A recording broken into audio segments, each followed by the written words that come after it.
તો અમદાવાદમાં પણ મોટા પાર્ટી પ્લોટમાં ગરબાને લઈને અસમંજસ છે. પોલીસે એક પણ મોટા આયોજનને હજુ સુધી મંજૂરી નથી આપી.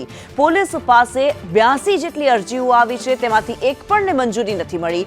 ફાયર એનઓસી ન હોવાથી પોલીસે મંજૂરી નથી આપી. ફાયર વિભાગમાં 70 અરજી આવી, તેમાંથી 8ને મંજૂરી આપવામાં આવી છે. ફાયર વિભાગ દ્વારા 45 સ્થળોની ચકાસણી કર્યા બાદ 21ને મંજૂરી આપવામાં આવી. પોલીસની મંજૂરી વગર મોટા ગરબાનું આયોજન અશક્ય લાગી રહ્યું છે. ત્યારે મંજૂરી જ નથી મળી તો કઈ રીતે ગરબા થશે, તે સૌથી મોટો સવાલ છે. શું ખેલૈયાઓ મોટા પાર્ટી પ્લોટમાં ગરબા નહીં રમી શકે, તે સવાલ છે. ફાયર વિભાગ કહે છે કે સ્થળો પર પ્રાથમિક સુવિધા પણ નથી. ત્યારે શું આયોજકો દ્વારા પૂરતી વ્યવસ્થાઓ નથી કરવામાં આવી? ગરબે રમવા જવા માંગતા ખેલૈયાઓને જોખમ માથે લઈને આવવું પડશે, તે સવાલ થઈ રહ્યો છે.